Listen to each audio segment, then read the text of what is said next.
Φίλες και φίλοι, χαίρετε. Είμαι η Θέκλα Πετρίδου και σας καλωσορίζω στο 20ο επεισόδιο του podcast. Το σημερινό μας θέμα είναι εξαιρετικά ενδιαφέρον και αφορά σε ένα βασικό χαρακτηριστικό προσωπικότητας, το οποίο επηρεάζει πολύ τη ζωή τόσο του ανθρώπου που έχει αυτό το χαρακτηριστικό, όσο και τον γύρο του. Το χαρακτηριστικό αυτό το έχω μεταφράσει ελεύθερα στα ελληνικά ως καλοήθεια και η αντίθετη λέξη αυτού η κακοήθεια. Η αρχική λέξη στα αγγλικά είναι η λέξη agreeableness και το αντίθετο αυτής της λέξης είναι το disagreeableness. Στη συνέχεια θα εξηγήσω με λεπτομέρεια τι σημαίνουν αυτοί οι όροι. Άρα το επεισόδιο αυτού του podcast έχει τίτλο, αυτό το 20ο επεισόδιο δηλαδή, agreeableness versus disagreeableness, καλοήθεια σε αντιπαράθεση με κακοήθεια, εσύ ποιο χαρακτηριστικό έχεις. Η λέξη agreeable στα αγγλικά έρχεται από το ρήμα agree και τη λέξη able. Agree σημαίνει συμφωνώ και able σημαίνει είμαι ικανός. Agreeable δηλαδή είναι κάποιος που είναι ικανός να συμφωνήσει.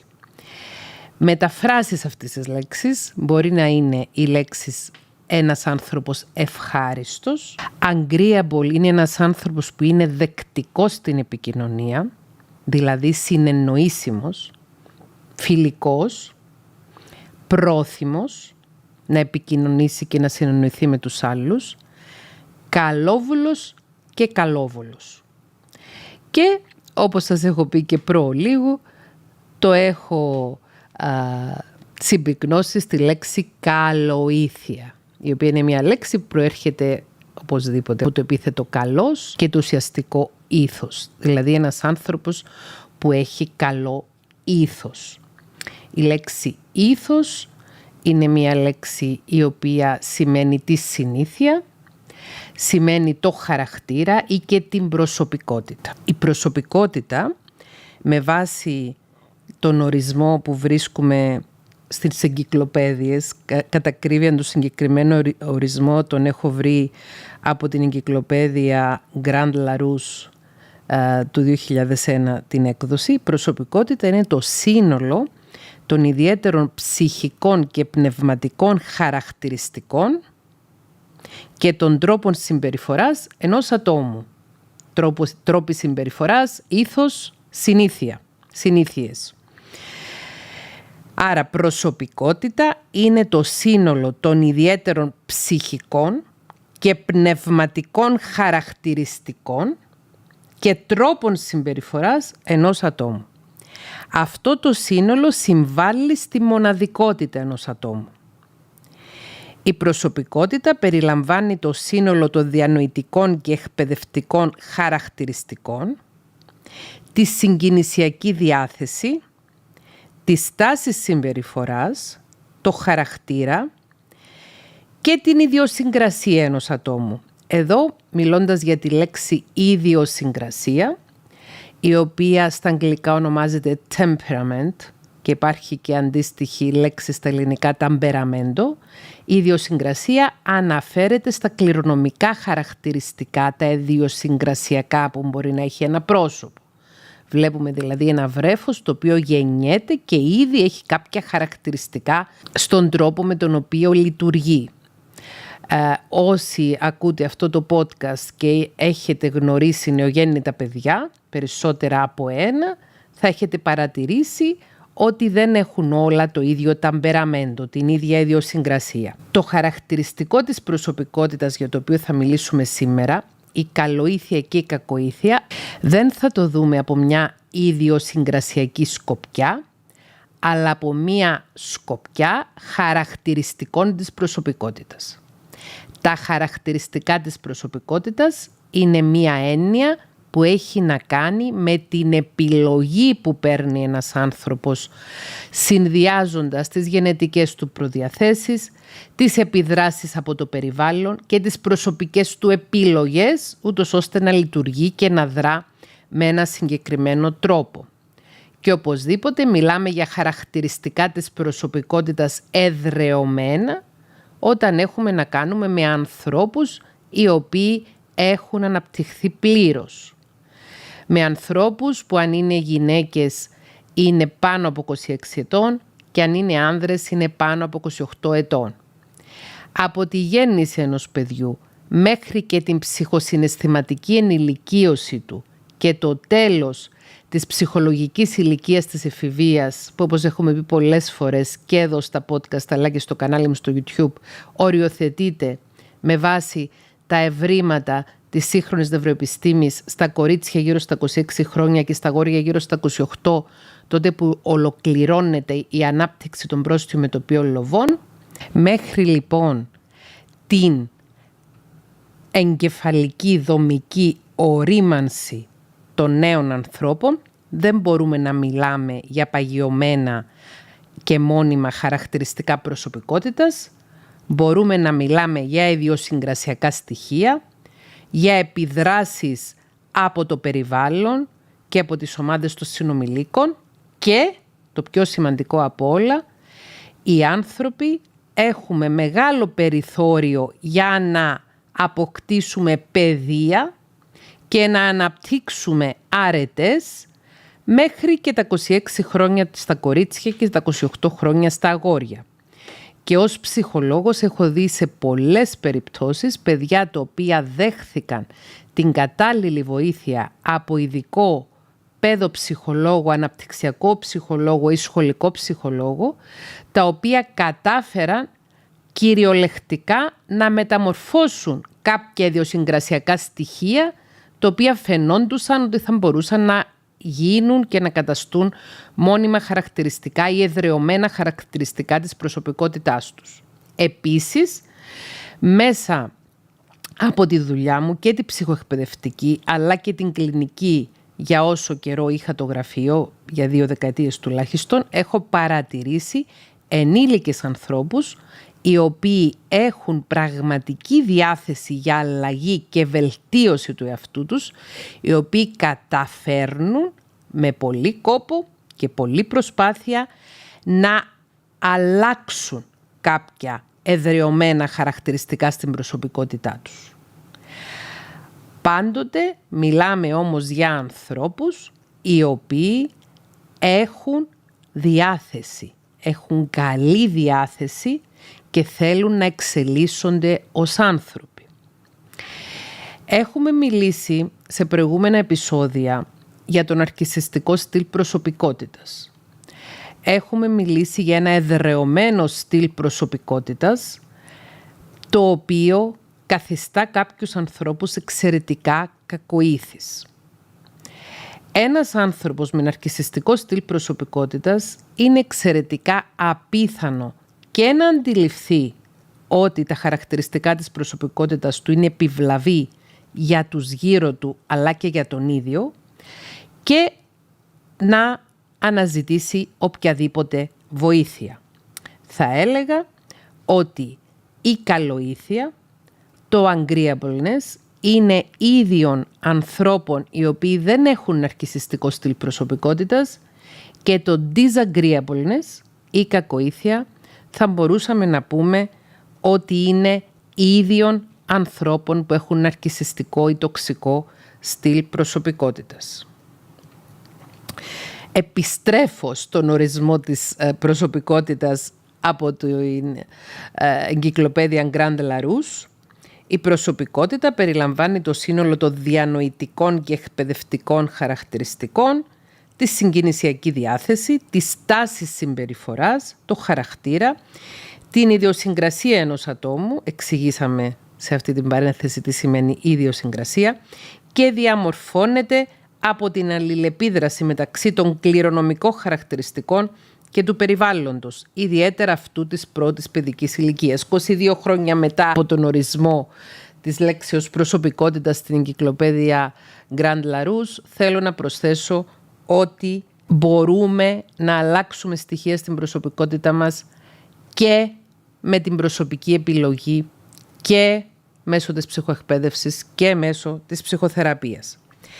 Άρα, agreeable Είναι ένας άνθρωπος ευχάριστος, ευάρεστος, δεκτικός στην επικοινωνία, συνεννοήσιμος, φιλικός, πρόθυμος, καλόβουλος και καλόβολος και καλοήθης. Καλοήθης με μία λέξη.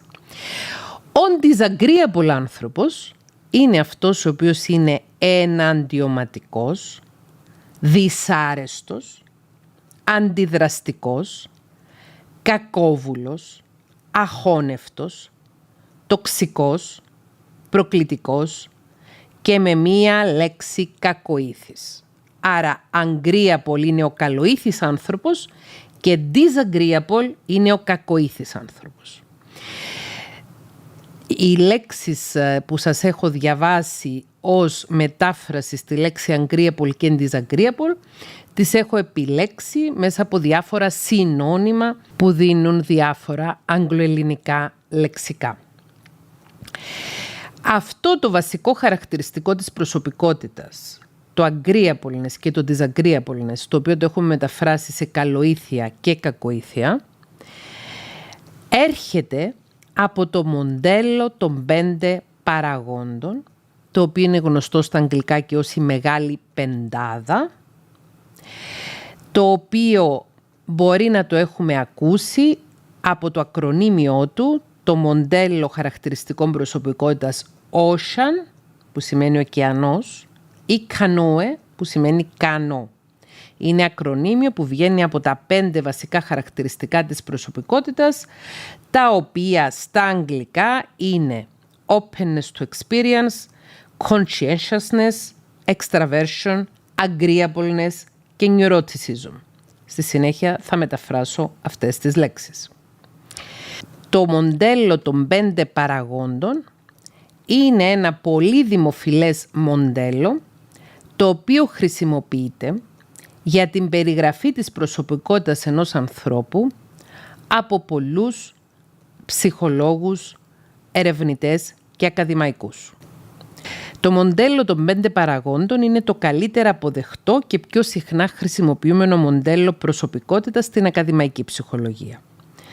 Το μοντέλο Big Five των 5 παραγόντων έχει μελετηθεί από ψυχολόγους και θεωρείται ότι έχει τη μεγαλύτερη επιστημονική εγκυρότητα και αξιοπιστία.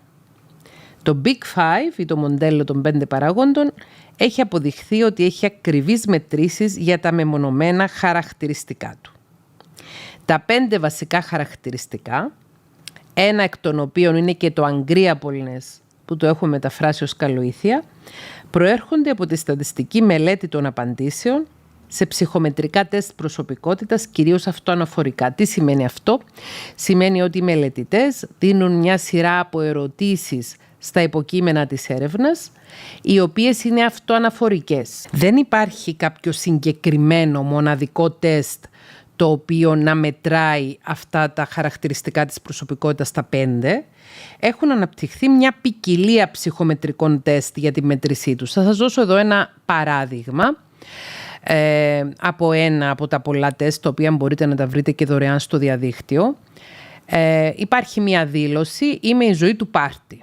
Και εσύ πρέπει να γράψεις αν συμφωνείς λίγο, αν είσαι ουδέτερος ως προς αυτή τη δήλωση, αν διαφωνείς λίγο ή αν διαφωνείς. Για παράδειγμα, η επόμενη πρόταση, αγχώνομαι πολύ εύκολα. Η επόμενη πρόταση, είμαι πάντοτε προετοιμασμένος για αυτό που έχω να κάνω. Η επόμενη πρόταση είναι, έχω ένα πλούσιο λεξιλόγιο. Η επόμενη πρόταση, δήλωση στην οποία πρέπει κάποιος να απαντήσει, είναι δεν μιλάω πολύ. Ενδιαφέρομαι για τους ανθρώπους. Μία δήλωση με την οποία διαφωνώ λίγο, είμαι ουδέτερος ως προς αυτή τη δήλωση. Συμφωνώ λίγο, συμφωνώ πολύ. Είμαι χαλαρός τον περισσότερο καιρό. Μια δήλωση στην οποία πρέπει κάποιος να αξιολογήσει πώς είναι. Αφήνω τα πράγματα μου πεταγμένα γύρω στο χώρο και δεν τα συγυρίζω. Μια άλλη δήλωση. Έχω δυσκολία να καταλαβαίνω αφηρημένες ιδέες. Μια άλλη δήλωση. Νιώθω άνετα όταν βρίσκομαι ανάμεσα σε ανθρώπους. Μια άλλη δήλωση. Προσβάλλω τους ανθρώπους. Ανησυχώ για τα πράγματα. Δίνω σημασία στις λεπτομέρειες. Έχω μια πολύ ζωντανή φαντασία. Οι δηλώσεις αυτές που σας διάβασα προέρχονται από την ιστοσελίδα openpsychometrics.org, το οποίο το link της σελίδας αυτής θα το βάλω στην περιγραφή αυτού του βίντεο, και αυτές οι ερωτήσεις έχουν σχέση με τα τεστ που έχει αναπτύξει, τα ψυχομετρικά τεστ που έχει αναπτύξει ο Lewis Goldberg, ο ψυχολόγος αυτός ο οποίος έχει οργανώσει διάφορα άλλα ψυχομετρικά τεστ τα οποία έχουν σχέση με τα 5 βασικά χαρακτηριστικά της προσωπικότητας. Το αρχικό μοντέλο ξεκίνησε ως ακαδημαϊκή ιδέα από τους Ernest Dupé and Raymond Crystal το 1958. Ήδη όμως από τον προηγούμενο αιώνα, από τα τέλη του 19ου αιώνα, υπήρχαν διανοητές οι οποίοι προσπαθούσαν να δημιουργήσουν ένα κατάλογο με βασικά χαρακτηριστικά της προσωπικότητας. Ως ακαδημική ιδέα αυτό ξεκίνησε από τους Ernest Dupé and Raymond Crystal το 1958, αλλά πέτυχε να φτάσει σε μελετητές και επιστήμονες μέχρι τη δεκαετία του 1980. Το 1990 ο J.M. Dickman προώθησε το μοντέλο προσωπικότητας των 5 παραγόντων, το οποίο ο Lewis Goldberg, που μόλις έχω αναφέρει, μελέτησε και ταξινόμησε περαιτέρω. Διαβάζοντας για αυτό το επεισόδιο, έχω βρει σωρία ονομάτων άλλων ψυχολόγων που ασχολήθηκαν ακαδημαϊκά και ερευνητικά με το μοντέλο. Είναι πάρα πολλοί αυτοί οι οποίοι έχουν βοηθήσει στο να φτάσει το μοντέλο των 5 παραγόντων, των Big Five, των 5 χαρακτηριστικών της προσωπικότητας, το Oceanic Canoe, εδώ που βρίσκεται σήμερα. Δεν είναι δηλαδή μια θεωρία που μπορεί να αποδοθεί σε ένα επιστήμονα, αλλά μάλλον μια συλλογική δουλειά. Όπως ακριβώς βλέπω ότι προχωρά και εξελίσσεται η επιστήμη της ψυχολογίας ως μια επιστήμη στην οποία υπάρχουν πολλοί contributors, πολλοί οι οποίοι συνεισφέρουν και στη δημιουργία και στην εξέλιξη και στην προώθηση και στην έρευνα και στη μελέτη καινούριων θεωριών και γνώσεων. Σε αντίθεση με παλαιότερες καταστάσεις που ήταν η θεωρία του Φρόιτ, του Γιούγκ, του ενός, του άλλου. Αυτό ακριβώς είναι και μία ένδειξη, αν όχι απόδειξη, ότι η επιστήμη της ψυχολογίας αποκτά μια πιο επιστημονική όψη και επιστημονική βάση στις μέρες μας. Λοιπόν, οπότε όταν μιλάμε για θέματα ψυχολογίας πρέπει να είμαστε ιδιαίτερα προσεκτικοί ώστε να ανατρέχουμε στις πηγές και να έχουμε γνώσεις βασικών στοιχείων τα οποία να είναι επιστημονικά τεκμηριωμένα και έγκυρα. Γιατί δυστυχώς υπάρχουν άνθρωποι οι οποίοι δεν κατέχουν ούτε τον τίτλο του ψυχολόγου, ούτε τον τίτλο του ψυχιάτρου, δεν έχουν σπουδές ψυχολογίας, σπουδές ψυχιατρικής, σπουδές νευροψυχολογίας, έστω και σπουδές νευρολογίας, οι οποίοι όμως παρουσιάζονται στο ευρύ κοινό ως ειδικοί επί των τραυμάτων, ως ειδικοί επί αναπτυξιακών διαταραχών, οι οποίοι είναι πολύ επιτυχημένοι οικονομικά και μαρκετίστικα, δηλαδή χρησιμοποιούν πολύ καλό μάρκετινγκ και βγάζουν πάρα πολλά χρήματα διαδίδοντας απόψεις στο ευρύ κοινό οι οποίες είναι επιστημονικά αμφισβητούμενες. Και μάλιστα πρόσφατα έχει πέσει στην αντίληψή μου ότι τέτοιοι αμφισβητούμενοι από την επιστημονική κοινότητα γκουρού ζητημάτων όπως είναι το τραύμα, πολύ σοβαρών ζητημάτων, έχουν επισκεφτεί και την Ελλάδα και έχουν αποσπάσει πολλά χρήματα. Πρέπει να είμαστε πολύ προσεκτικοί ως προς το από ποιες πηγές αντλούμε τις πληροφορίες μας. Δεν γίνεται, για παράδειγμα, κάποιος ο οποίος έχει σπουδάσει αγγλική φιλολογία και μετά σε μεγάλη ηλικία έχει κάνει ένα πτυχίο ιατρικής και μετά από μόνος του βαφτίστηκε ως ειδικός επί του τραύματος να παρουσιάζεται ως γνώστης πολύ βαθιών εννοιών που έχουν σχέση με το τραύμα, με τους εθισμούς, έχουν σχέση με τη χρήση παράνομων ουσιών και να θεωρείται ότι είναι ο απόλυτος γνώστης ζητημάτων για τα οποία η επιστημονική κοινότητα έχει μια πολύ βαθιά, πολύ περίπλοκη και πολύπλευρη ματιά και γνώση, όχι γνώμη, γνώση. Δεν λέω ονόματα, ο σκοπός μου δεν είναι να μιλήσω εναντίον ανθρώπων οι οποίοι προβάλλονται, ξαναλέω, μέσα από πολύ καλό μάρκετινγκ, αλλά η γνώμη μου είναι ότι πρέπει να είμαστε πολύ προσεκτικοί από ποια πηγή αντλούμε τις πληροφορίες μας.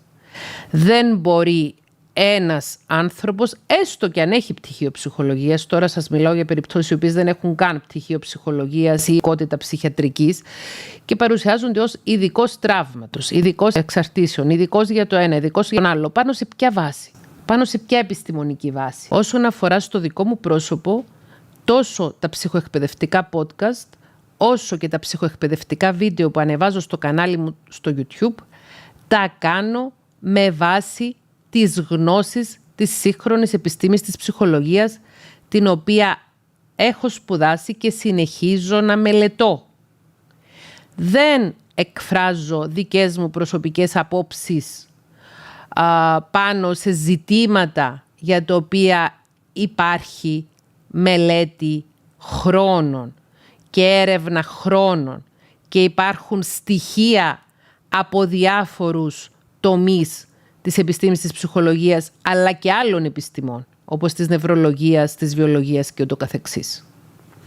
Λοιπόν, επιστρέφοντας τα 5 βασικά χαρακτηριστικά της προσωπικότητας, επιστρέφοντας στο μοντέλο των 5 παραγόντων, οι 5 παράγοντες είναι στα αγγλικά, οι λέξεις, τα 5 χαρακτηριστικά της προσωπικότητας.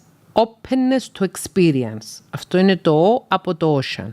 Conscientiousness, extraversion, το E από το ocean, agreeableness, το A και neuroticism, το E. Openness to experience, η μετάφραση στα ελληνικά σημαίνει να είναι κάποιος ανοιχτός σε νέες εμπειρίες. Να έχει περιέργεια για να μάθει νέα πράγματα. Να είναι διαθέσιμος να δοκιμάζει. Διαθέσιμος να πειραματίζεται. Διαθέσιμος να εξελίσσεται.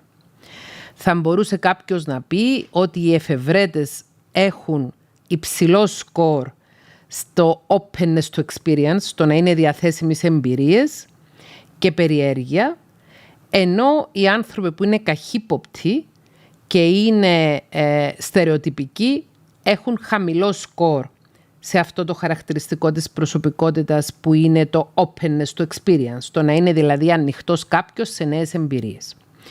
Το επόμενο, conscientiousness στα αγγλικά, μεταφράζεται ως ευσυνειδησία στα ελληνικά.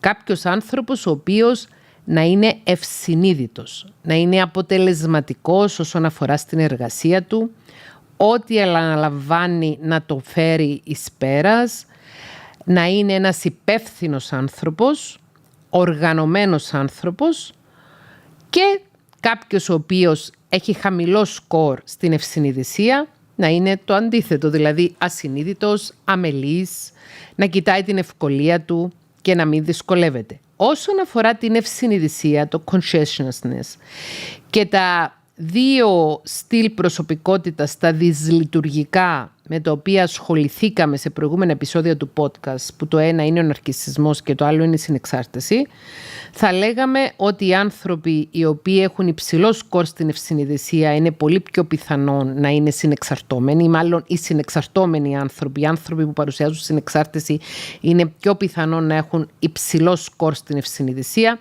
και οι άνθρωποι που παρουσιάζουν ναρκισσισμό, που έχουν ένα ναρκισσιστικό στυλ προσωπικότητας, να έχουν χαμηλό σκορ στην ευσυνειδησία. Εντελώς χαμηλό. Το επόμενο χαρακτηριστικό είναι αυτό της εξωστρέφειας. Extraversion ή extroversion. Υπάρχουν 2 τρόποι με τους οποίους να το πει κάποιος. Σημαίνει εξωστρέφεια. Κοινωνικότητα και ενεργητικότητα. Θυμηθείτε τη δήλωση «Είμαι η ζωή του πάρτι». Κάποιος ο οποίος λέει «Συμφωνώ απόλυτα με το «Είμαι η ζωή του πάρτι», παίρνει ένα πόντο που ανεβάζει το σκορ για την εξωστρέφεια. Το αντίθετο της εξωστρέφειας είναι οπωσδήποτε η εσωστρέφεια, που σημαίνει ένας άνθρωπος που να είναι κλεισμένος στον εαυτό του και να μην είναι ιδιαίτερα κοινωνικός και εξωστρεφής. Πάμε στο χαρακτηριστικό με το οποίο κυρίως ασχολούμαστε σήμερα, που είναι αυτό το agreeableness. Όπως το έχουμε μεταφράσει προηγουμένως, μιλάμε για συνεργατικότητα, ευχάριστη διάθεση, φιλικότητα, διάθεση για επικοινωνία και συνεννόηση, καλοήθεια δηλαδή, και το αντίθετο αυτού είναι η προκλητικότητα, η εναντιωματικότητα και η εχθρότητα.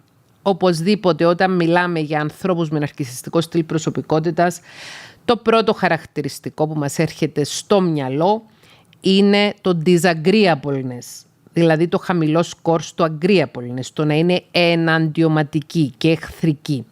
Και μετά μας έρχεται το χαμηλό σκορ στην ευσυνειδησία.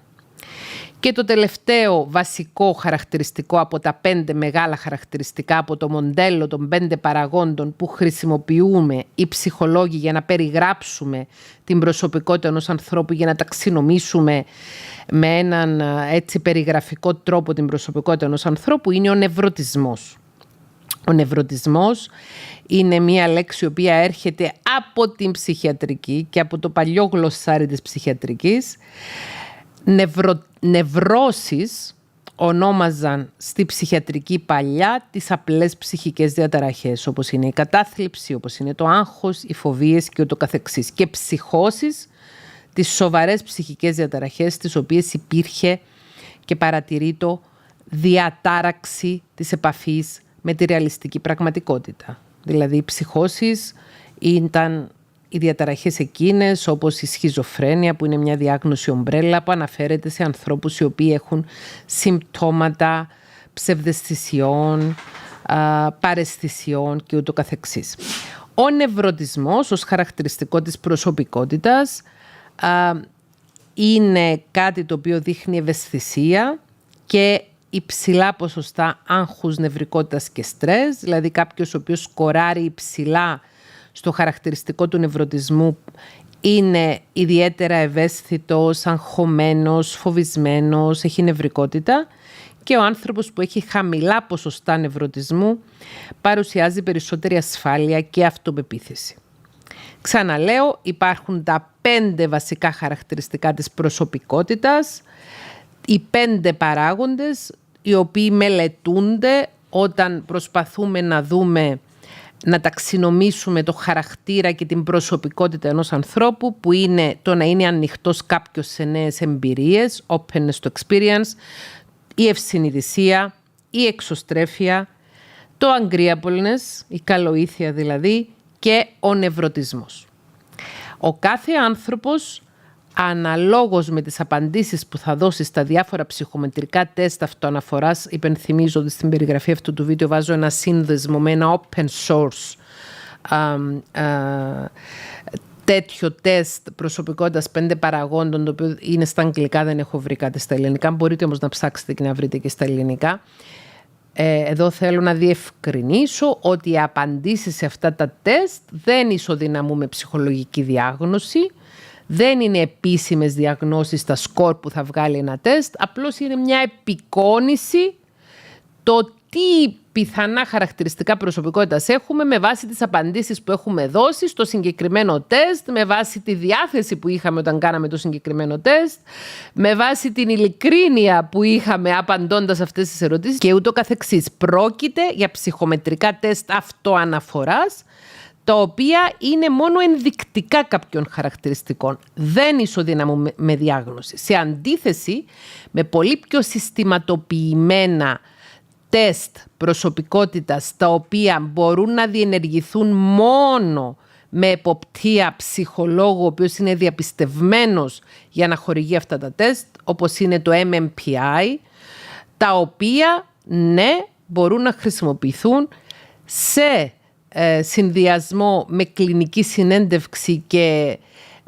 άλλες διαγνωστικές τεχνικές που κάνει ένας ψυχολόγος ο οποίος είναι διαπιστευμένος για να κάνει αυτά τα τεστ, να χορηγεί αυτά τα τεστ και για να κάνει διαγνώσεις, ή ένας ψυχίατρος, και μπορούν να αποτελέσουν μέρος μιας διάγνωσης. Τα τεστ των 5 παραγόντων, τα 5 χαρακτηριστικά της προσωπικότητας με βάση αυτό το μοντέλο των 5 παραγόντων, είναι ενδεικτικά και περιγραφικά μιας προσωπικότητας. δεν αποτελούν τα αποτελέσματα αυτών των τεστ που μπορείτε να βρείτε στο διαδίκτυο ή που μπορεί να χρησιμοποιήσει κάποιος οδικός στο γραφείο του, δεν αποτελούν διάγνωση.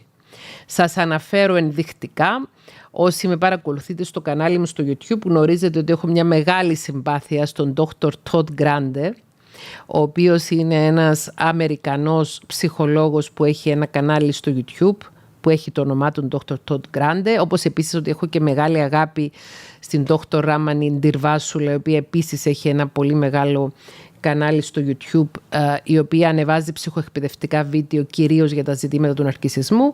Ο Dr. Todd Grande ανεβάζει ψυχοεκπαιδευτικά βίντεο τα οποία αναφέρονται σε διάφορα ζητήματα και του αρέσει πάρα πολύ να αναφέρεται σε 15 λεπτά βίντεο σε περιστατικά της δημοσιότητας που έχουν συμβεί στη δημοσιότητα, σε γνωστά εγκλήματα και ούτω καθεξής. Και όταν κάνει αυτές τις αναλύσεις στα ψυχοεκπαιδευτικά του βίντεο, ο Dr. Todd Grande χρησιμοποιεί αυτό το μοντέλο των 5 παραγόντων για να δώσει κάποιες υποθέσεις σε σχέση με το χαρακτήρα και την προσωπικότητα, για παράδειγμα, ενός κατηγορούμενου για ένα φόνο ή ενός δημοσίου προσώπου το οποίο έχει κάνει μια πράξη η οποία έχει απασχολήσει την επικαιρότητα. Δεν συνιστά όμως επίσημη διάγνωση κάτι τέτοιο. Αυτό πρέπει να το ξεκαθαρίσουμε. Ο λόγος για τον οποίο επέλεξα να κάνω αυτό το επεισόδιο, στο οποίο αναφέρομαι εντάχει στα 5 βασικά χαρακτηριστικά της προσωπικότητας με βάση το μοντέλο των 5 παραγόντων και να εστιάσουμε στην καλοήθεια και να την αντιπαραβάλλουμε με την κακοήθεια, agreeableness versus disagreeableness, είναι γιατί θεωρώ ότι μπορεί να είναι πολύ χρήσιμη μια τέτοια συζήτηση για να μας βοηθήσει να κατανοήσουμε το πώς λειτουργούμε εμείς οι ίδιοι, πώς λειτουργούν άλλοι άνθρωποι στο περιβάλλον μας με τους οποίους συνδεόμαστε και να μας βοηθήσει να βελτιώσουμε τον τρόπο με τον οποίο λειτουργούμε. Γιατί όπως έχω πει και προηγουμένως, θεωρώ πως αν ένας άνθρωπος έχει την καλή βούληση, έχει την καλή διάθεση για να εξελίξει τον εαυτό του, μπορεί, ακόμη και αν δεν βρίσκεται πλέον σε ένα εξελικτικό στάδιο ψυχοσυναισθηματικής ανάπτυξης. Γι' αυτό το λόγο ασχολήθηκα καταρχάς με την ψυχολογία και γι' αυτό το λόγο ασχολούμαι τόσο συστηματικά με την ψυχοεκπαίδευση. Γιατί πιστεύω και γνωρίζω με βάση τόσο την κλινική μου πείρα όσο και αυτά που παρατηρώ στο περιβάλλον μου, ότι ο άνθρωπος, εάν το θέλει και εάν το επιθυμεί, αλλάζει. Ένας άνθρωπος με ένα υγιές στυλ προσωπικότητας.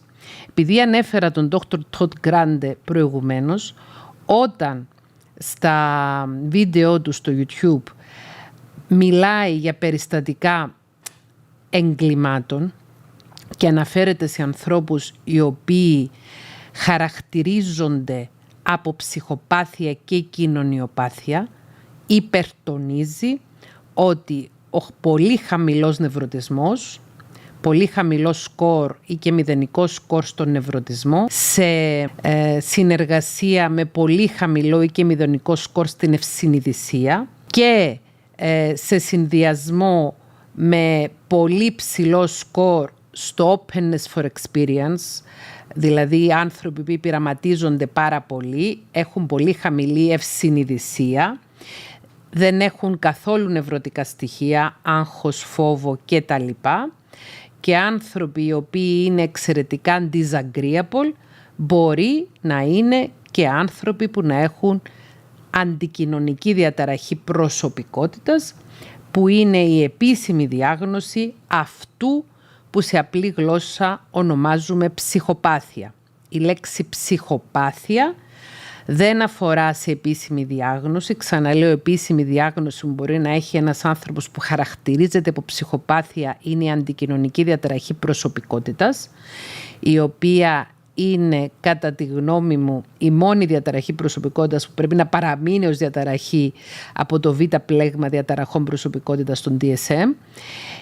Είναι η ψυχοπάθεια, ένα χαρακτηριστικό το οποίο δείχνει την πλήρη έλλειψη ενσυναίσθησης, την πλήρη έλλειψη φιλότιμου, την πλήρη έλλειψη συναισθημάτων, κατανόησης, επικοινωνίας, συνδεσιμότητας με οποιουσδήποτε άλλους ανθρώπους. Οι άνθρωποι που έχουν το χαρακτηριστικό της ψυχοπάθειας δεν έχουν καμία απολύτως τύψη, καμία απολύτως ενοχή, καμία απολύτως ενσυναίσθηση. Άρα, το μοντέλο των 5 παραγόντων δεν αποτελεί διαγνωστικό εργαλείο, ακόμη και τα τεστ αυτοαναφοράς που βρίσκει κάποιος στο διαδίκτυο ή ακόμη και τα τεστ που μπορεί να χορηγήσει ένας ειδικός ψυχικής υγείας δεν αποτελούν διάγνωση, αποτελούν όμως μια ταξινόμηση των 5 κύριων χαρακτηριστικών προσωπικότητας που έχουν βρει ερευνητές ότι μπορεί να συναντήσει κάποιος σε όλους τους ανθρώπους ανεξαρτήτως άλλων καταστάσεων και συνθήκων όπως επίσημες διαγνώσεις, ανεξαρτήτως φύλου, ανεξαρτήτως ακόμη και φυλής, εθνικότητας κτλ. Ο Λιούις Γκόλντμπεργκ που ανέφερα προηγουμένως έχει κάνει κάποια ερευνητική δουλειά στην οποία έχει προσπαθήσει να αποδείξει ότι αυτά τα 5 βασικά χαρακτηριστικά της προσωπικότητας είναι πανανθρώπινα και δεν συναντιούνται μόνο στο δυτικό κόσμο και έχουν γίνει και συνεχίζουν να γίνονται διάφορες άλλες μελέτες οι οποίες κάνουν κάποιες συνδέσεις μεταξύ αυτών των χαρακτηριστικών της προσωπικότητας, υψηλών και χαμηλών σκορ, αναλόγως της χώρας στην οποία λαμβάνεται το δείγμα, αναλόγως κάποιων άλλων κοινωνικοπολιτικών και οικονομικών συνθήκων και ούτω καθεξής. Επίσης, έχω διαβάσει προετοιμαζόμενη για αυτό το επεισόδιο ότι υπάρχουν κάποιες μελέτες οι οποίες συνεχίζουν να γίνονται, δεν έχουν ολοκληρωθεί, σε παιδιά τα οποία βρίσκονται σε διάφορα εξελικτικά στάδια, γιατί προσπαθούν οι αναπτυξιακοί ψυχολόγοι να βρουν σε ποια ηλικία περίπου αρχίζει και παγιώνεται το στυλ της προσωπικότητας. Από τη δική μου προσωπική κλινική πείρα, ξαναλέω, έχω συναντήσει εφήβους οι οποίοι όταν εξετάστηκαν από ειδικό παιδοψυχολόγο και τους έγιναν τα ανάλογα ψυχομετρικά τεστ για τα οποία ήταν διαπιστωμένος ο παιδοψυχολόγος, βρέθηκαν να έχουν κάποια στοιχεία ανησυχητικά στα αποτελέσματα αυτών των τεστ, τα οποία να συνδέονται με πιθανά χαρακτηριστικά προσωπικότητας προβληματικά, όπως είναι το disagreeableness, η λεγόμενη κακοήθεια για την οποία μιλάμε σήμερα, οι οποίοι μετά από συστηματική ψυχοθεραπεία κατάφεραν να ανατρέψουν ίσως τα ιδιοσυγκρασιακά τους χαρακτηριστικά, ίσως και τις επιδράσεις από το περιβάλλον τους και μπόρεσαν μετά την ενηλικίωσή τους, τη ψυχοσυναισθηματική τους ενηλικίωση, να μπορούν να έχουν ένα υγιές στυλ προσωπικότητας και όχι ένα δυσλειτουργικό. Με απλά λόγια, παιδιά τα οποία φαινόντουσαν ότι είχαν έντονα ναρκισσιστικά χαρακτηριστικά και στα οποία έγινε από ειδικό αναπτυξιακό ψυχολόγο έλεγχος για πρόβλεψη αυτών των χαρακτηριστικών στην προσωπικότητά τους, γιατί δεν μπορούμε να κάνουμε διάγνωση διαταραχής προσωπικότητας σε ένα παιδί προτού εξελιχθεί πλήρως αναπτυξιακά και δομικά και εγκεφαλικά. Μπορεί να γίνει μια πρόγνωση. Έβγαζαν υψηλά σκορ ναρκισσισμού. Τα παιδιά αυτά μετά από εντατική ψυχοθεραπεία κατάφεραν όταν ενηλικιώθηκαν, όταν ξαναπήραν παρόμοια τεστ προσωπικότητας, να μην βγάζουν υψηλά σκορ ναρκισσισμού. Έχω δει στην πράξη δηλαδή ότι στην ηλικία της εφηβείας 13, 14, 15, 16 ετών, νεαρά παιδιά στην εφηβεία, σε αυτή την ηλικία, τα οποία έκαναν δουλειά με ειδικό ψυχολόγο, ο οποίος έχει εξειδίκευση στα παιδιά της ηλικίας αυτής, να έχουν πολύ καλά αποτελέσματα. Το έχω παρατηρήσει στη δουλειά άλλων συναδέλφων, γιατί εγώ δεν είμαι εξειδικευμένη στην παιδοψυχολογία ή στη ψυχολογία των εφήβων. Λοιπόν, πάμε να μιλήσουμε για το agreeableness. Τα πρόσωπα τα οποία βαθμολογούνται υψηλά στο χαρακτηριστικό του agreeableness, δηλαδή τα άτομα με υψηλό σκορ καλοήθειας, χαρακτηρίζονται ως θερμά, ευγενικά και διακριτικά. Τείνουν να είναι συνεργάσιμοι άνθρωποι και έχουν εσωτερικά κίνητρα για να διατηρούν αρμονικές κοινωνικές σχέσεις. Οι άνθρωποι με υψηλό σκορ καλοήθειας, agreeableness, μπορεί επίσης να έχουν μια έντονη αίσθηση ενσυναίσθησης και ανησυχίας για την ευημερία των άλλων. Στον αντίποδα τώρα του agreeableness, το disagreeableness, στο αντίποδα της καλοήθειας ή κακοήθεια, τα άτομα με χαμηλές βαθμολογίες στην καλοήθεια, δηλαδή τα άτομα με κακοήθεια, τείνουν να είναι πιο ανταγωνιστικά και δύσπιστα. Φαίνεται να έχουν λιγότερα κίνητρα για να διατηρήσουν την κοινωνική αρμονία και μπορεί να είναι πιο πιθανό να εκφράσουν τις απόψεις τους με δύναμη και εναντιωματισμό και εύκολα να μπουν σε συγκρούσεις με άλλους ανθρώπους χωρίς να τους απασχολεί αυτό. Έρευνες έχουν δείξει ότι η καλοήθεια, το agreeableness, συνδέεται με μια σειρά από αποτελέσματα συμπεριλαμβανομένων των διαπροσωπικών σχέσεων, την εργασιακή απόδοση και την ψυχική υγεία. Δηλαδή, άτομα που σκοράρουν υψηλά στο agreeableness, στην καλοήθεια, τείνουν να έχουν πιο θετικές και υποστηρικτικές σχέσεις με τους άλλους. Μπορεί επίσης να είναι πιο επιτυχημένοι σε καριέρες που απαιτούν ομαδική εργασία και συνεργασία. Επιπλέον, τείνουν να έχουν καλύτερα αποτελέσματα ψυχικής υγείας, όπως χαμηλότερα ποσοστά κατάθλιψης και άγχους. Ωστόσο, αυτό που έχει βρεθεί μέσα από τις έρευνες είναι ότι υπερβολικά ψηλά επίπεδα agreeableness, σημειώστε το αυτό, πολύ υψηλή καλοήθεια μπορεί να έχει αρνητικές συνέπειες στη ζωή ενός ανθρώπου. Μπορεί να τον καταστήσει υπερβολικά συμμορφωμένο, μπορεί να τον κάνει να μην έχει διεκδικητικότητα και να αναπτύξει συνεξάρτηση. Άρα, δεν είναι χρήσιμο να είμαστε τέρμα agreeable, να είμαστε 100% καλοήθης. Χρειάζεται διάκριση. Την καλοσύνη μας να τη δίνουμε μετά που θα εξασφαλίσουμε, θα κρίνουμε και θα μελετήσουμε ότι εκεί που τη δίνουμε αξίζει να τη δώσουμε. Μου έκανε τρομερή εντύπωση πρόσφατα ένα επεισόδιο του podcast της Dr. Ramani, η οποία, όπως σας έχω πει προηγουμένως, έχει ένα πολύ γνωστό κανάλι στο YouTube με το όνομά της, Dr. Ramani, η οποία επίσης πρόσφατα έχει φτιάξει και ένα podcast, το οποίο podcast έχει τίτλο Navigating Narcissism. Navigate σημαίνει πλοηγό, πλοηγώντας τον ναρκισσισμό. Είχε η Dr. Ramani καλεσμένη σε ένα επεισόδιο του podcast της τη γυναίκα η οποία είχε τη σχέση με εκείνον των απατεώνα σχέσεων, ο οποίος είναι γνωστός στο ευρύ κοινό ως Dirty John. Όσοι έχετε πρόσβαση στην πλατφόρμα του Netflix και σε άλλες πλατφόρμες υπάρχουν παρόμοια σειρές, υπήρχε μία σειρά με τον τίτλο Dirty John, βασισμένη πάνω σε αληθινά γεγονότα, βασισμένη στην ιστορία αυτής της γυναίκας, η οποία αυτή η γυναίκα έμπλεξε με έναν τύπο ο οποίος ήταν απατεώνα σχέσεων ή αλλιώς con artist, είναι ο όρος για τον απατεώνα ερωτικών σχέσεων στα αγγλικά, ο οποίος την πλησίασε από το διαδίκτυο μέσα από μια εφαρμογή γνωριμιών. Πολύ γρήγορα αυτός ο άνδρας μπήκε στη ζωή της και στους 2 μήνες μέσα συγκατοίκησαν. Της παρουσιάστηκε ως κάποιος ο οποίος ήταν γιατρός αναισθησιολόγος, έτσι της είπε.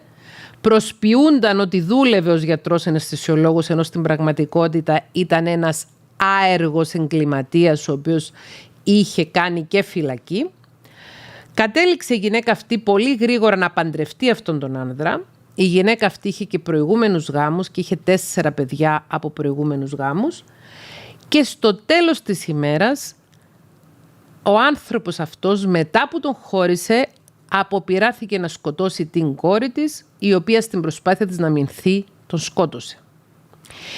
Και όσοι δεν έχετε παρακολουθήσει το ντοκιμαντέρ για τον Dirty John, είναι έτσι ένα πολύ ενδιαφέρον ντοκιμαντέρ, πολύ έτσι συγκλονιστικό, σας προτείνω να το παρακολουθήσετε. Είχε λοιπόν καλεσμένη τη γυναίκα αυτή, η οποία τα φτιάξε με τον Dirty John, τον παντρεύτηκε και έβαλε και τον εαυτό της και τα παιδιά της σε τεράστιο κίνδυνο, βάζοντας στο σπίτι της έναν κοινό εγκληματία και δολοφόνο.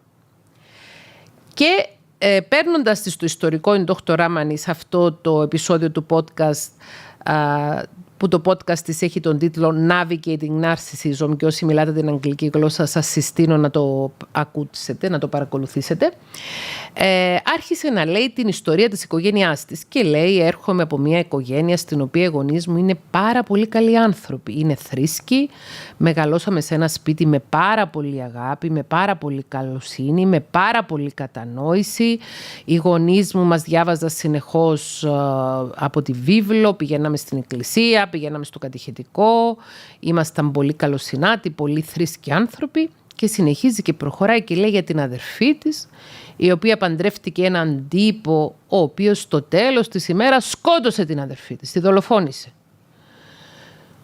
Και μετά λέει για τον εαυτό της ότι ήταν θύμα παρενόχλησης και κακοποίησης στην νεανική της ηλικία όταν ήταν 18 ετών.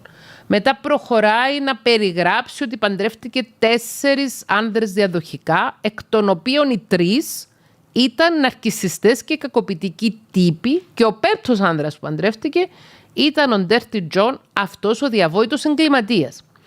Και τονίζει σε αυτό το επεισόδιο ο Dr. Ramani ότι δεν γίνεται κάποιος άνθρωπος συνεξαρτώμενος. Θυμηθείτε το επεισόδιο για τη συνεξάρτηση σε αυτό το podcast. Μόνο όταν έρχεται από ένα κακοποιητικό περιβάλλον μπορεί να γίνει συνεξαρτώμενος, και όταν έρχεται από ένα άκρητα καλοσυνάτο περιβάλλον. Και αυτό το οποίο ήταν πολύ χαρακτηριστικό στην αφήγηση της γυναίκας αυτής είναι ότι τόσο η μητέρα της όσο και ο πατέρας της συγχώρεσαν το φωνιά της αδελφής της άμεσα από το νοσοκομείο μέσα.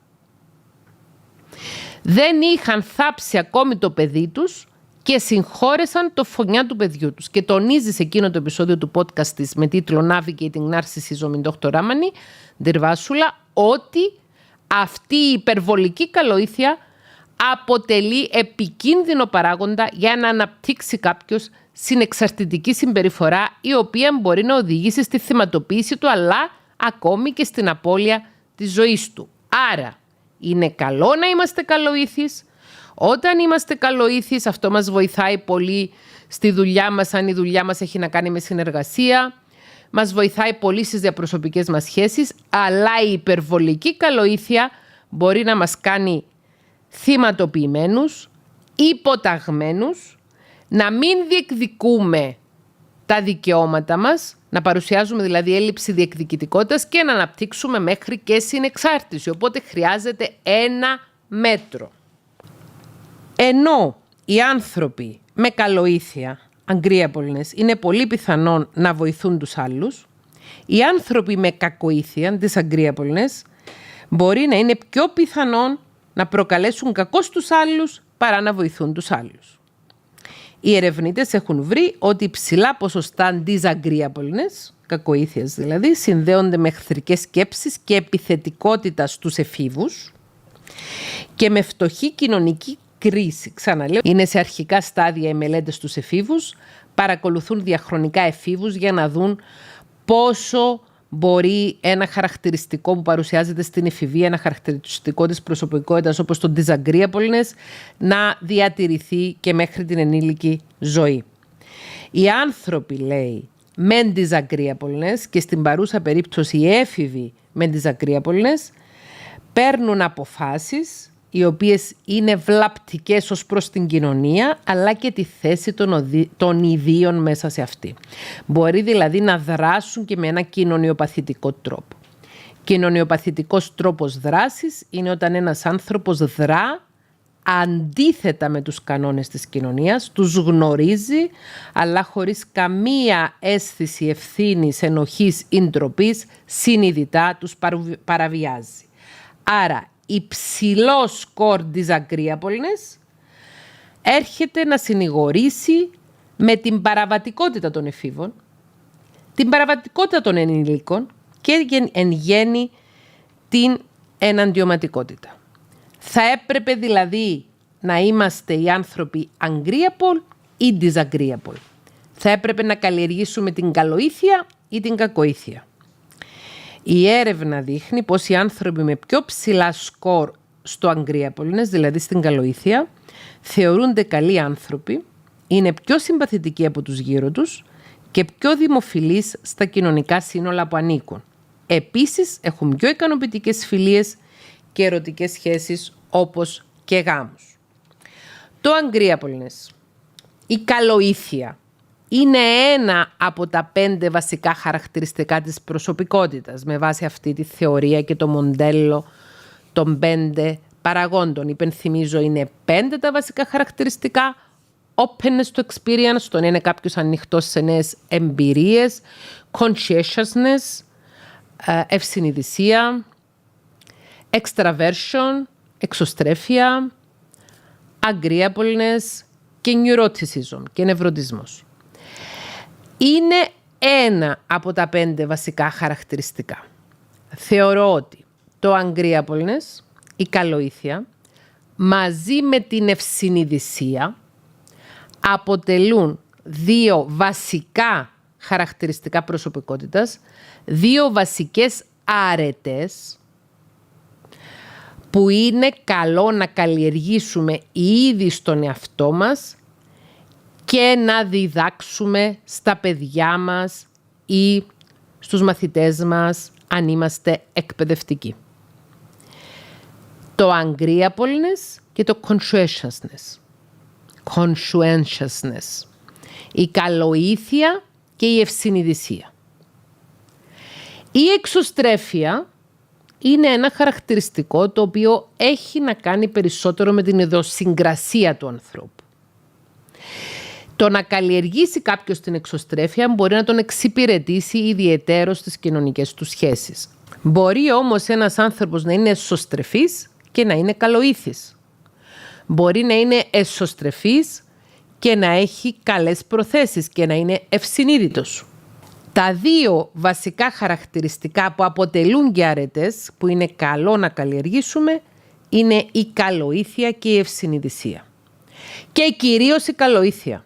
Γιατί ένας άνθρωπος με καλοήθεια δεν μπορεί παρά να είναι ευσυνείδητος. Όταν είναι καλές οι προθέσεις σου, όταν είσαι άνθρωπος ο οποίος έχεις καλά, αγνά, αγαθά κίνητρα, δεν μπορείς παρά να είσαι και ευσυνείδητος. Είναι άμεσα συνδεδεμένα αυτά τα 2 χαρακτηριστικά. Ζούμε σε μια εποχή όπου ο ναρκισσισμός, ο στυλ ζωής και ο στυλ προσωπικότητας κυριαρχεί. Ζούμε σε μια εποχή που τα social media, με πρώτο και καλύτερο το Instagram, προωθούν την κουλτούρα του εγωκεντρισμού, την κουλτούρα της επίδειξης, την κουλτούρα μιας υλιστικής αντιμετώπισης της ζωής. Ζούμε σε μια εποχή που υπάρχει αυτή η πεποίθηση διάχυτη στην κοινωνία πως ένας άνθρωπος που είναι πιο καταφερτζής, που είναι πιο πονηρός, που είναι πιο ναρκισσιστής, που είναι πιο κακοήθης, μπορεί πιο εύκολα να επικρατήσει και να απολαμβάνει υλικά αγαθά, δόξα και πλούτο. Και η αλήθεια είναι πως το υλιστικό σύστημα, το κοινωνικό μέσα στο οποίο ζούμε, επιβραβεύει τους ανθρώπους οι οποίοι εντός εισαγωγικών πατούν επιπτωμάτων προκειμένου να ανελιχθούν οικονομικά, κοινωνικά, πολιτικά και ούτω καθεξής. Ζούμε σε εποχές και πνευματικής κρίσεως, όχι μόνο οικονομικής κρίσεως, και ηθικής κρίσεως, όχι μόνο υγειονομικής κρίσεως. Ζούμε σε μια εποχή που η κακοήθεια άρχισε να γίνεται πρότυπο. Και ο λόγος με τον οποίο επέλεξα αυτό το θέμα για το 20ο επεισόδιο και το τελευταίο αυτής της πρώτης σεζόν του podcast είναι γιατί θεωρώ ότι αν υπάρχει ένα μάθημα που μπορεί να πάρει κάποιος μέσα από τα πρώτα 20 επεισόδια αυτού του podcast και να το χρησιμοποιήσει προς όφελός του, είναι αυτό. Το να συνειδητοποιήσει πόσο σημαντικό είναι σε μία εποχή που η κακοήθεια είναι στο βάθρο να επιλέξουμε την καλοήθεια. Την καλοήθεια με διάκριση, όχι την άκρητη καλοήθεια.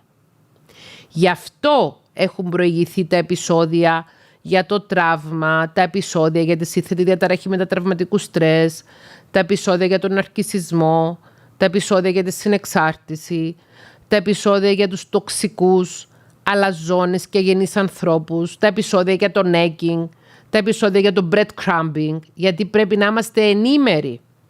Να ενημερωνόμαστε ότι υπάρχουν κακοποιητικές συμπεριφορές, κακόβουλες συμπεριφορές, κακοήθεις συμπεριφορές.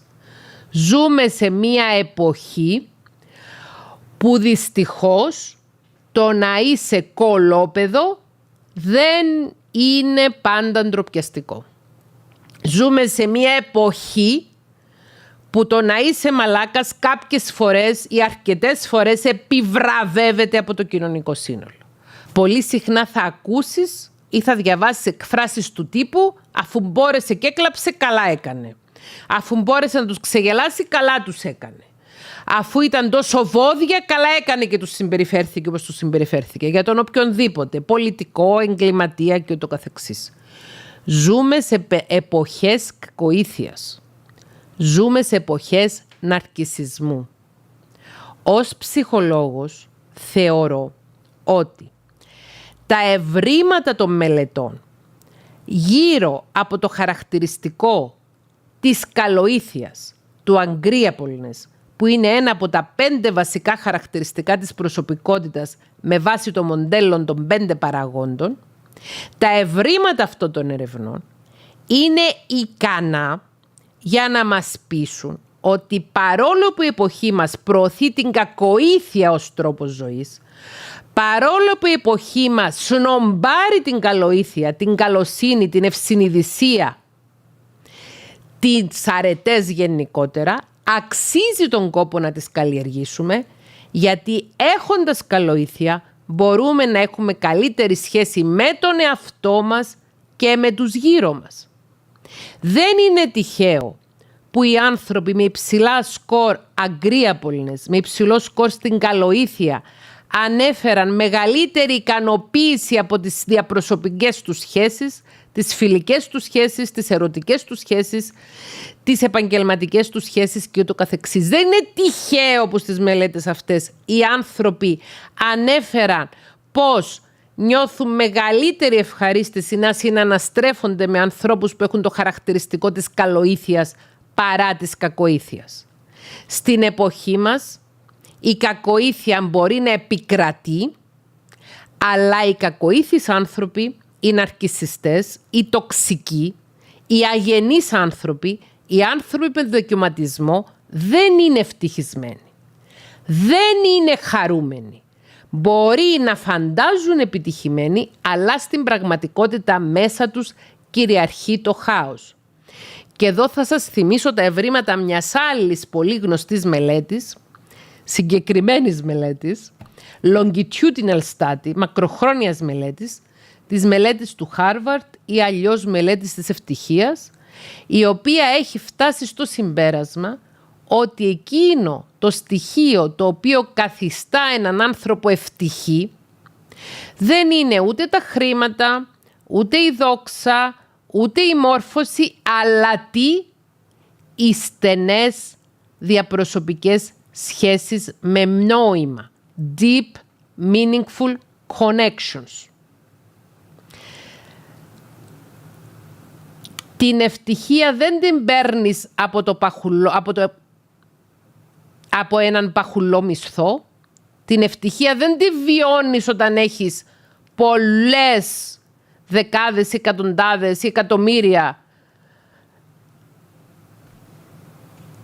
πολλές δεκάδες χιλιάδες ή εκατοντάδες χιλιάδες ή εκατομμύρια ακολούθους στο Instagram.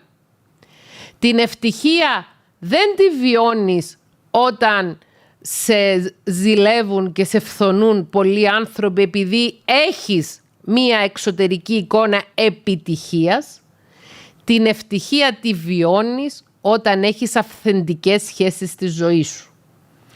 Αυθεντικές, βαθιές σχέσεις με νόημα.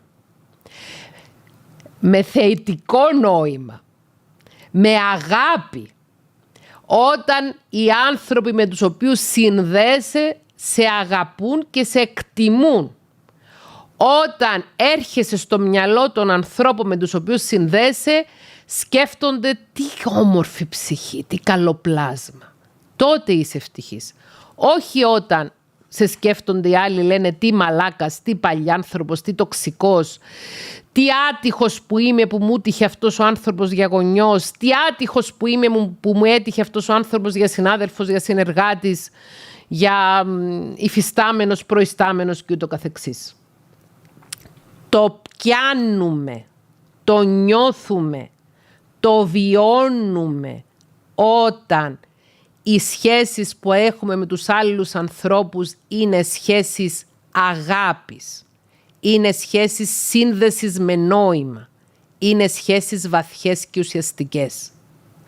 Όσα χρήματα και αν αποκτήσει κάποιος, όσα αξιώματα και αν αποκτήσει κάποιος, όση δόξα και αν αποκτήσει κάποιος, όσο και αν καταφέρει να ξεφύγει από τη δικαιοσύνη κάποιος ο οποίος παραβατεί ή εγκληματεί, δεν θα μπορέσει ποτέ να είναι ευτυχής αν δεν έχει υγιή σχέση με τον εαυτό του και τους βασικούς σημαντικούς ανθρώπους στη ζωή του.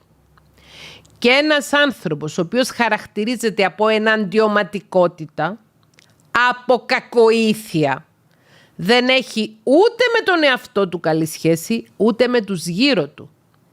Γιατί κατά τη γνώμη μου ως ψυχολόγου, ο βασικός λόγος που κάποιος άνθρωπος έχει αυτό το χαρακτηριστικό της προσωπικότητας του disagreeableness, της κακοήθειας, της εναντιωματικότητας, του να κάνει καυγά, του να πάει κόντρα στους άλλους ανθρώπους, του να ειρωνεύεται, να κοροϊδεύει τους άλλους ανθρώπους, να τους κάνει nagging, να τους κακοποιεί ναρκισσιστικά. Για να έχει αυτό το χαρακτηριστικό σημαίνει ότι έχει μέσα του ένα σωρό αδιαχείριστα ζητήματα. Ένα σωρό εντός εισαγωγικών εσωτερικούς δαίμονες, τους οποίους δεν τους έχει δαμάσει και κυκλοφορούν unleashed. Unleashed σημαίνει χωρίς λουρί. Δηλαδή γίνεται μέσα του το σώσε. Γίνεται μέσα του το χάος. Ένας άνθρωπος με τέτοιο χαόδι και χαοτικό εσωτερικό κόσμο πώς μπορεί να είναι ευτυχής?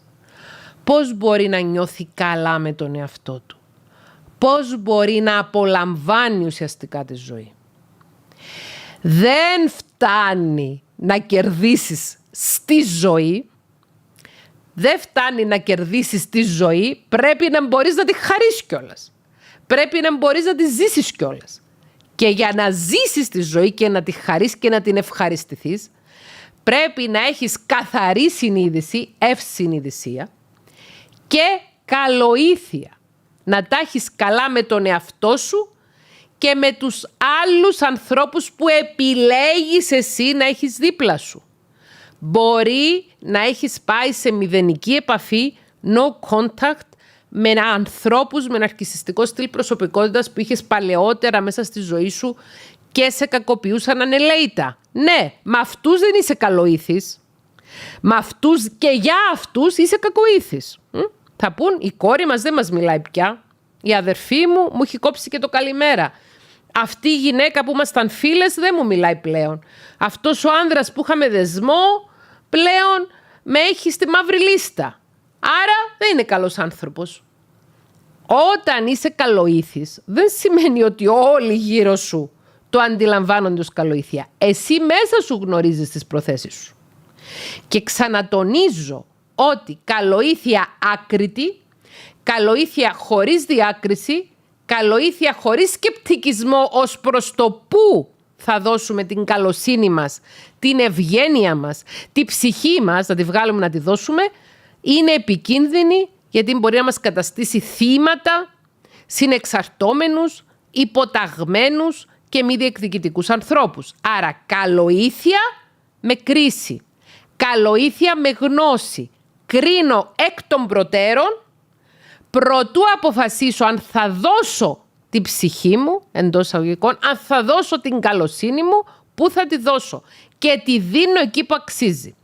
Και αν κάποιοι από εσάς έχετε θέματα ευσυνειδησίας και ενοχικότητας σε σχέση με τις προτροπές που συχνά γίνονται και εδώ στο podcast αλλά και στο κανάλι μου στο YouTube, ώστε να κόβουμε κάθε σχέση με τοξικούς, αγενείς, αλαζόνες, ναρκισσιστές ανθρώπους με δοκιματισμό, σκεφτείτε ότι είναι στην ουσία μια πράξη καλοσύνης προς τους ίδιους το να τους βάλεις ένα stop, το να τους βάλεις όρια, γιατί ίσως προβληματιστούν και ίσως μπουν στη διαδικασία, ίσως, όχι σίγουρα, ίσως μπουν στη διαδικασία να δουν πώς μπορούν να βελτιώσουν τον εαυτό τους ώστε να πάψουν να είναι έτσι μισάνθρωποι.